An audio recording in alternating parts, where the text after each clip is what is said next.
সেনাকে বসাবার ফন্দি সত্যি কি আমার প্রস্তাব দিয়েছেন রাষ্ট্রপতি? খবর কিন্তু আসছে, সূত্র বলছে দিয়েছেন। এটাও বলছে সূত্র যে ওয়াকার জবাব দেন নিয়ে কথা। ইউনূসের মাথা থেকে হাত তুলে নিলেন বাইডেন আর পালাবার পথ খুঁজছেন ইউনূস। এদিকে ভারতের সাথেও ক্রমশ খারাপ হচ্ছে বাংলাদেশের সম্পর্ক। তবে কি সবকিছুর মাসুল গুনতে হতে পারে বাংলাদেশের মানুষকে? হ্যাঁ, বর্তমানে বাংলাদেশের যা পরিস্থিতি তাতে ভারতের তরফেও কড়া বার্তা পৌঁছচ্ছে বাংলাদেশের কাছে। ভারত বাংলাদেশ দখল করার জন্য চূড়ান্তভাবে প্রস্তুত। ৩৫,০০০ সৈন্য রেডি করেছে, আর ট্যাঙ্ক, কামান, গোলা যা লাগে সমস্ত সীমান্তে মোতায়েন করা শেষ। দিন রাত সেনার সদস্যরা পরিশ্রম করে যাচ্ছে দেশের আইন শৃঙ্খলা রক্ষার কাজে। ডিফিকাল্ট সময় পার করতে হবে আমাদের, এবং আমরা যেন দেশ এবং জাতিকে একটা ভালো জায়গায়, একটা নিরাপদ জায়গায় নিয়ে যেতে পারি, সেই জন্য আমাদের জন্য দোয়া করব। দেশে চলমান যে বাজে পরিস্থিতি, সেই পরিস্থিতি নিয়ে অতঃপর অনেকদিন পরে মুখ খুললেন সেনাপ্রধান। সেনাপ্রধানের এই মুখ খোলা অনেক কিছুর ইঙ্গিত দিল, অনেক কিছু বলে দিল। সেনাবাহিনী প্রধান কি বললেন, দেশের পরিস্থিতি বা কি কোন দিকে যাচ্ছে, এই উদ্ভূত পরিস্থিতি, ইভেন যে চলমান সহিংসতা বৃদ্ধি পাচ্ছে, এগুলো নিয়ে আজকে সেনাপ্রধান একটা বিশেষ বার্তা দিয়েছেন জাতির উদ্দেশ্যে। দর্শক, সেনাবাহিনীর প্রধান জেনারেল ওয়াকারুজ্জামান বলছেন, আসসালামু আলাইকুম ওয়া রাহমাতুল্লাহি ওয়া বারাকাতুহু। যেখান থেকে ভিডিওটি দেখতেছেন সবাইকে জানাই মনের অন্তঃস্থল থেকে ভালোবাসা ও অভিনন্দন।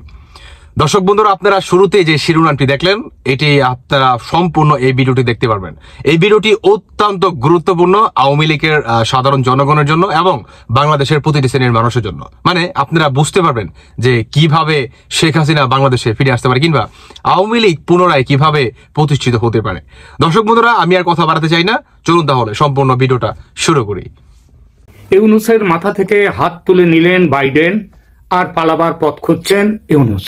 এতদিন পর আমেরিকা যুক্তরাষ্ট্রের কানে জল ঢুকেছে। অত্যন্ত বিশ্বস্ত সূত্র থেকে খবর পেয়েছি, গত 28 নভেম্বর বৃহস্পতিবার আমেরিকার গোয়েন্দা সংস্থার প্রধান টেলিফোন করেছিলেন বাংলাদেশের সেনা প্রধান ওয়াকারুজ্জামানকে। রাষ্ট্রসংঘ এবং বিভিন্ন আন্তর্জাতিক মানবাধিকার সংস্থার দেওয়া তথ্য উদ্ধৃত করে তিনি বাংলাদেশের আইন শৃঙ্খলার চূড়ান্ত অবনতি ইত্যাদি বিষয়ে প্রশ্নের বাণে যাকে বলে নাস্তানাবুদ করে দেন ওয়াকারুজ্জামানকে। তার কোনো প্রশ্নেরই সন্তোষজনক উত্তর দিতে পারেননি সেনাপ্রধান। আমতা আমতা করে গেছেন। 5 আগস্ট শেখ হাসিনা দেশ ছেড়ে চলে যাওয়ার পর প্রেস ব্রিফিংয়ে যিনি বড় মুখ করে দেশবাসীর জান মালের দায়িত্ব নিজে নিয়েছিলেন, আমেরিকার গোয়েন্দা কর্তার কথায় তিনি প্রায় চুপ করে গিয়েছিলেন। এই ঘটনা স্বাভাবিকভাবে বুঝিয়ে দেয় এই যে নতুন সরকার হয়েছে বাংলাদেশে, এই সরকার তৈরির পেছনে আমেরিকার কি ভূমিকা ছিল, ওয়াকারুজ্জামানের কি ভূমিকা ছিল। দেশে আপাতভাবে একটা বেসামরিক সরকার আছে। আইন শৃঙ্খলা এবং সংখ্যালঘুদের ওপর অত্যাচার বিষয়ে কিছু জানতে হলে আমেরিকা বাংলাদেশের সরকারের সাথে কথা বলতে পারত ইউনূসের সঙ্গে। তারা তা করেনি। তারা ফোন করেছে, তারা ধরেছে সেনাপ্রধানকে ধরেছে কেন? এই কেনর উত্তর এটাই যে ষড়যন্ত্র করে গদিচ্যুত করা হয়েছে শেখ হাসিনাকে, যে ষড়যন্ত্রটা করে সেই ষড়যন্ত্রের অংশীদার ছিলেন আমেরিকার গোয়েন্দা সংস্থার সঙ্গে ওয়াকারুজ্জামান স্বয়ং। তাই তাকেই ফোন দাও তুমি উত্তর। এবং এই ফোনে মিষ্টি কথা নয়, কেবলই কথার গুলিগোলা চলেছে বলে খবর পেয়েছি আমরা। এবং সেই গুলিগোলা এমনই চলেছে যে সেই গুলিগোলাতে ভয় পেয়ে ফোন করা হয়ে গেলে ফোন নামিয়ে রেখে চিন্তিত ওয়াকারুজ্জামান ছুটে গেছেন যমুনায় ইউনূস সাহেবের কাছে। তাকে সবিস্তারে জানান সবকিছু। ভয় পেয়ে যান এবার ইউনূস। ফোন লাগান আমেরিকার রাষ্ট্রপতি বাইডেন সাহেবকে। কিন্তু বাইডেন প্রথমেই বলে দিলেন তিনি চলে যাওয়ার মুখে নতুন করে কোনো সিদ্ধান্ত নেবেন না, নিতে পারেন না, আর এই ঝামেলায় তিনি আর জড়াতেও চান না। ইউনূসকে তিনি বলে দেন বাংলাদেশ সরকারের বিরুদ্ধে আইন শৃঙ্খলার অবনতির যে অভিযোগ এসেছে, হিন্দুদের ওপর আক্রমণ অত্যাচারের যেসব অভিযোগ উঠেছে সেগুলো খুবই গুরুত্বপূর্ণ। বিশ্ব জনমত ইউনূসের শাসন সম্পর্কে একেবারেই আস্থা হারিয়ে ফেলেছে। এই পরিস্থিতিতে বাইডেনের কিছু করার নেই, তিনি কিছু করবেন না। বরং তিনি ইউনূসকে পরামর্শ দেন ইউনূস যেন বাংলাদেশ প্রশাসনের বিরুদ্ধে ওঠা অভিযোগ থেকে নিজেদের মুক্ত করার চেষ্টা করে। বাইডেন হাত গুটিয়ে নেয়, ইউনূস একেবারে ভেঙে পড়লেন, দিশেহারা হয়ে গেলেন। রাষ্ট্রপতির সঙ্গে তার বর্তমানে প্রায় কথাবার্তা না থাকার সম্পর্ক। তবু যোগাযোগ করলেন রাষ্ট্রপতি শাহাবুদ্দিনের সঙ্গে, বললেন বাইডেনের সঙ্গে কি কথা হয়েছে। ইউনূস এটাও বললেন রাষ্ট্রপতিকে তার বয়স হয়েছে, তার শরীর আর টানতে পারছে না, সুতরাং তিনি দায়িত্ব থেকে মুক্তি চান, রাষ্ট্রপতি যেন তাকে এই মুক্তি দেন। এটা গেল বৃহস্পতিবারের কথা। এবার আসি শুক্রবার 29 নভেম্বর। রাষ্ট্রপতি ডাকলেন ওয়াকারুজ্জামানকে। প্রধান উপদেষ্টার কাছ থেকে পুরো রিপোর্ট ততক্ষণে পেয়ে গেছেন তিনি। দেশের পরিস্থিতি নিয়ে তীব্র উষ্মা প্রকাশ করলেন ওয়াকার সাহেবের সামনে। ইউনূস যে পুরোপুরি ব্যর্থ সেটা বলে দিয়ে ওয়াকারকে বললেন দেশকে বাঁচাতে এখন কি করা যায় সেটা দেখতে হবে। দেশকে বাঁচাতে এখন কি করা যায় সেটা দেখবার জন্য তিনি প্রস্তাব দিলেন বেসামরিক সরকার ফেল করেছে যখন, তখন শাসনভার হাতে নিক সেনাবাহিনী। রাষ্ট্রপতি খুব ভালোভাবেই জানেন সেনাবাহিনী ক্ষমতা নিজেদের হাতে নেবে না। রাষ্ট্রসংঘের শান্তিরক্ষা বাহিনী থেকে তাহলে ছুটি হয়ে যাবে বাংলাদেশ বাহিনীর। এখন কোন রকমে আটকে রেখেছেন, কতদিন আটকাতে পারবে জানে না, কিন্তু এটা করলে সাথে সাথেই সেনাবাহিনী শান্তিরক্ষা বাহিনীর থেকে মুক্ত হয়ে যাবে বাংলাদেশ। এই জন্যই তো হাসিনা সরকারের ওপর, এবং সেটা হলে ওয়াকারুজ্জামানের ওপর ঝাঁপিয়ে পড়বে সেনাবাহিনী। যেসব অফিসাররা গেছেন তাদের ছোট বড় যাই হোক না কেন, তারা ঝাঁপিয়ে পড়বে। এই জন্যই তো হাসিনা সরকারের পতনের পর নিজের হাতে শাসন নেওয়ার সাহস পাননি ওয়াকার।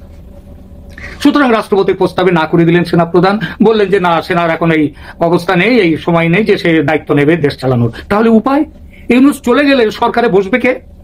রাষ্ট্রপতির এবার প্রস্তাব জাতীয় সরকার হোক। তাহলে সেখানে আরেক সমস্যা, জাতীয় সরকার হয় সব দলের সাংসদদের নিয়ে, কিন্তু বাংলাদেশে তো সংসদই নেই, ভেঙে দেওয়া হয়ে গেছে। তাছাড়া সেই সংসদে তো বিএনপি জামায়াত ওরা নেই, তাহলে হবেটা কি করে এই জাতীয় সরকার? তখন কথা উঠলো তাহলে সব দল থেকে প্রতিনিধি নিয়ে তৈরি করা হোক সর্বদলীয় মন্ত্রিসভা। সেখানেও সমস্যা কম নয়, কোন দলের কতজন প্রতিনিধি থাকবে? জামাতের একজন, আবার আওয়ামী লীগেরও একজন, বিএনপি জাতীয় দল থেকে এদেরও একজন করে। কোন অনুপাতটা হবে? আওয়ামী লীগেরই বা কজন হবে? তাই হয় নাকি আনুপাতিক হারে? অতঃপর রাষ্ট্রপতির নয়া প্রস্তাব, তাহলে সংসদ ভেঙে দেওয়ার যে আদেশ দিয়েছিলাম সেই আদেশটা প্রত্যাহার করে নিচ্ছি। আমি প্রত্যাহার করে নিলে, আরে বাবা, যে দেশের আইন নেই সে দেশের সবকিছুই আইন এখন। সুতরাং তিনি যদি এখন ওটা প্রত্যাহার করে নেন সংসদ ভেঙে দেওয়ার অর্ডারটা, তাহলে তো সংসদ আবার প্রাণ ফিরে পাবে। আর সংসদ প্রাণ যদি ফিরে পায় তাহলে আগেকার মন্ত্রিসভাটা তারাও ফিরে আসবে। সুতরাং কিংবা তখন সংসদ যদি আবার নতুন করে তৈরি হয়, তারা ঠিক করবে শেখ হাসিনাকে ছেড়ে দিয়ে কিভাবে তারা দেশ চালাবে। এ তো ক্রিকেটের গুগলি বা দুসরা চেয়ে মারাত্মক বল। হাসিনাকে বসাবার ফন্দি। সত্যি কেমন প্রস্তাব দিয়েছেন রাষ্ট্রপতি? খবর কিন্তু আসছে, সূত্র বলছে দিয়েছেন। এটাও বলছে সূত্র যে ওয়াকার জবাব দেন নিয়ে কথা, শুধু শুনেছেন। ইউনূস বিদায় নিলে কেমন সরকার হবে, সেই সরকারের মুখিয়া কে হবে, এসব সিদ্ধান্ত কিচ্ছু হয়নি এখনো। তবে আলোচনা চলছে, উঠে আসছে অনেক সম্ভাবনা। তবে একটা ব্যাপার পরিষ্কার, সেটা হলো বাইডেন সাহেব মাথা থেকে হাত তুলে নেওয়াতে ইউনূসের এখন ছেড়ে দে মাকে দেবাচি অবস্থায়। বলছিলাম দেশের বর্তমান খারাপ অবস্থায় সেনাপ্রধান মুখ খুললেন। দেশে যে পরিস্থিতি চলছে, হিন্দু মুসলিম দাঙ্গার মতো অবস্থা তৈরি হয়েছিল, সেই অবস্থা এখনো যে মিটেছে সেটা বলা যাবে না। ছাত্ররা মাঠে আন্দোলন করছে, গার্মেন্টস কর্মীরা মাঠে নামছে প্রায় প্রতিদিনই বেতনের দাবিতে, বিভিন্ন দাবিতে। রিক্সা আন্দোলন আপাতত বন্ধ হয়েছে হাইকোর্টের আদেশ এক ধরনের স্থগিত করার জন্য। সব মিলিয়ে সব দিকেই যখন অস্থিরতা চলছে, অন্যদিকে আওয়ামী লীগ এই অস্থিরতার মাঝে ফিরে আসার চেষ্টা করছে। এরকম পরিস্থিতিতে সেনাপ্রধান আজকে একটা অনুষ্ঠানে দেশের বর্তমান পরিস্থিতি নিয়ে প্রথমবারের মতো মানে অনেকদিন পরে প্রথমবারের মতো মুখ খুললেন। গত বেশ কিছুদিন এই যে খারাপ পরিস্থিতি চলছে, এই পরিস্থিতিতে সেনাপ্রধানের কোনো বক্তব্য পাওয়া যায়নি। সেনাপ্রধানের বক্তব্য না পাওয়া যাওয়ার কারণে এক ধরনের ধূম্রজাল তৈরি হয়েছিল যে সেনাবাহিনী কি ভাবছে, সেনাবাহিনী এই মুহূর্তে কি করবে। সেনাপ্রধান মুখ খুললেন, তিনি বললেন দেশের বর্তমান ক্রান্তিকালে সেনাবাহিনী সবসময় জনগণের পাশে থাকবে। তিনি এক অর্থে স্বীকার করলেন যে দেশে এখন ক্রান্তিকাল চলছে, দেশে এখন খারাপ সময়ই চলছে। সেটা স্বীকার করে নিয়ে সেনাপ্রধান জানালেন সেনাবাহিনী দেশের মানুষের পাশে থাকবে। তিনি বলেছেন জীবনের ঝুঁকি নিয়ে রাত দিন সেনাবাহিনীর সদস্যরা মানুষের জানমালের নিরাপত্তার জন্য কাজ করে যাচ্ছে এবং এই কাজ তারা অব্যাহত রাখবে। কিন্তু এই কাজ তারা কিভাবে অব্যাহত রাখবে সেই দিক নির্দেশনা তার কথা থেকে খুব একটা আসলো না। অনেকদিন থেকে আলোচনা চলছিল দেশে যে উদ্ভূত পরিস্থিতি, সেই পরিস্থিতির কারণে সেনা শাসন চলে আসতে পারে, জরুরি অবস্থা জারি হতে পারে, সেরকম কোনো ইঙ্গিত দিলেন না। দেশ ভালো না থাকলে আমরা কেউই ভালো থাকবো না। দেশ ভালো না থাকলে দেশ আস্তে আস্তে দেউলিয়াত্বের দিকে চলে যাবে। আর দেউলিয়াত্বের দিকে চলে গেলে, অর্থনৈতিকভাবে দেউলিয়াত্বের দিকে চলে গেলে দেশের বিশৃঙ্খলার কারণে সেটা শ্রীলঙ্কার চাইতেও খারাপ পরিস্থিতি তৈরি হবে, সিরিয়ার চাইতেও খারাপ পরিস্থিতি তৈরি হবে। সেই আলোচনা কিন্তু চতুর্দিকে রয়েছে। ঠিক সেই মুহূর্তে সবাই যখন তাকিয়ে রয়েছেন সেনাপ্রধানের দিকে, তখন সেনাপ্রধান এক অর্থে স্বীকার করে নিলেন যে দেশে ক্রান্তিকাল চলছে। এখন প্রশ্ন হচ্ছে যে সেনাবাহিনী প্রধান কি সিদ্ধান্ত নেবেন এই ক্রান্তিকালে দেশকে সঠিক পথ দেখানোর জন্য, কোন উদ্যোগের দিকে তিনি যাবেন? তিনি কি সেনা শাসন জারি করার দিকে যাবেন, জরুরি অবস্থা জারি করার দিকে যাবেন, নাকি এই সরকারকেই সহযোগিতা করে যাবেন পেছন থেকে যেভাবে সহযোগিতা করে যাচ্ছেন? এই সরকারকে যেভাবে সমর্থন করে যাচ্ছেন, সেই সমর্থনে খুব একটা যে কাজ হচ্ছে, আইন শৃঙ্খলার পরিস্থিতি যে খুব একটা উন্নতি হচ্ছে সেটা বলা যাবে না। চারিদিকে মব চলছে, সেই মব এখনো থামছে না। গত রাতেই দেখেছি একজন প্রখ্যাত সাংবাদিক মুন্নি সাহা, তিনি মবের কবলে পড়েছিলেন। গত রাতে কারণ বাজারে তিনি মব জনতার পাল্লায় পড়েছিলেন এবং সেখান থেকে পুলিশ তাকে আটক করে নিয়ে যায়। পুলিশ আটক করে নিয়ে যাওয়ার পরেও সাংবাদিকদের কোনো ধরনের হয়রানি করা হবে না, সঠিক একেবারে কারণ অনুসন্ধান শেষে দোষী প্রমাণিত হওয়া না হওয়া পর্যন্ত, সেরকম কথা সরকার বললেও মুন্নি সাহাকে তুলে নিয়ে যাওয়া হয় এবং মুন্নি সাহাকে তুলে নিয়ে যাওয়ার পরে গভীর রাতে আবার তাকে 4 মামলার আসামি মুন্নি সাহা, তাকে আবার ছেড়েও দেওয়া হয়, পরিবারের কাছে হস্তান্তর করা হয় এই শর্তে যে তিনি প্যানিক অ্যাটাকে আক্রান্ত হয়েছেন, অসুস্থ, সিরিয়াস অসুস্থ বোধ করছেন, তিনি ভয় পেয়েছেন, আদালতে আত্মসমর্পণ করবেন, এই শর্তে তাকে ছেড়ে দেওয়া হয়েছে ডিবি কার্যালয় থেকে। এই যে মবের কবলে পড়ে তিনি প্যানিক অ্যাটাকে পড়লেন, এরকম মব কিন্তু চতুর্দিকে চলছে। মাজার ভাঙা হচ্ছে যেভাবে, সেখানে সরকার অনেকাংশে সেনাবাহিনীর সদস্যদেরও নিষ্ক্রিয় দেখা যাচ্ছে। এই চতুর্দিকে সারা দেশে যখন মব চলছে এবং আইন শৃঙ্খলার পরিস্থিতি অবনতির একেবারে চরম পর্যায়ে চলে গেছে, তখনও যদি সেনাবাহিনী চুপ করে থাকে, সেনাবাহিনী যদি কোনো পদক্ষেপের দিকে না যায়, তাহলে মানুষের শেষ ভরসার জায়গাটা নষ্ট হবে, এমন মতামত রয়েছে। তার মানে এই নয় যে বাংলাদেশের কোনো মানুষই চান যে এই দেশে সেনা শাসন আসুক, সেনা শাসন এসে দেশটা আবার তলানির দিকে চলে যাক, যেটা গিয়েছিল এর আগে 2 বারের সেনা শাসনে। পরিস্থিতি কোন দিকে যাচ্ছে সেটা হয়তো এখন বলা না গেলেও সময় যত যাবে ততটা পরিষ্কার হওয়া যাবে যে পরিস্থিতি কোন দিকে যাচ্ছে, সেনাবাহিনী বা কি সিদ্ধান্ত নিতে যাচ্ছে। তবে সেনাপ্রধান যখন নিজ মুখে স্বীকার করলেন যে দেশে ক্রান্তিকাল চলছে, তখন সেটাকে গুরুত্ব দিয়ে সরকারের আমার মনে হয় পদক্ষেপ নেওয়ার সময় এসে গেছে। বাংলাদেশের ক্ষেত্রে আমদানি রপ্তানিতে এবার বিরাট পরিবর্তন আসতে চলেছে। এবার আরো ভুগতে হবে বাংলাদেশকে, আর চুপ করে বসে থাকবে না আমেরিকা। এদিকে ভারতের সাথেও ক্রমশ খারাপ হচ্ছে বাংলাদেশের সম্পর্ক। তবে কি সবকিছুর মাসুল গুনতে হতে পারে বাংলাদেশের মানুষকে? হ্যাঁ, বর্তমানে বাংলাদেশের যা পরিস্থিতি, তাতে ভারতের তরফেও কড়া বার্তা পৌঁছচ্ছে বাংলাদেশের কাছে। চিন্ময় কৃষ্ণ দাসের গ্রেপ্তারে রাগে ফুঁসছে ভারতবাসী। ইতিমধ্যে ভারতের একাধিক হসপিটালে বাংলাদেশিদের জন্য চিকিৎসা সংক্রান্ত সমস্ত পরিষেবা বন্ধ হয়ে গেছে। এমনকি এবার পণ্য আমদানি রপ্তানির ক্ষেত্রেও ভারতের তরফে বড় পদক্ষেপের সংখ্যা দেখা দিচ্ছে। তবে কি চারিদিক দিয়ে কোণঠাসা হয়ে পড়ছে বাংলাদেশের অন্তর্বর্তীকালীন সরকার। পাশাপাশি সংখ্যালঘুদের উপর অত্যাচারের ঘটনাও এখন গোটা বিশ্বে আলোচিত।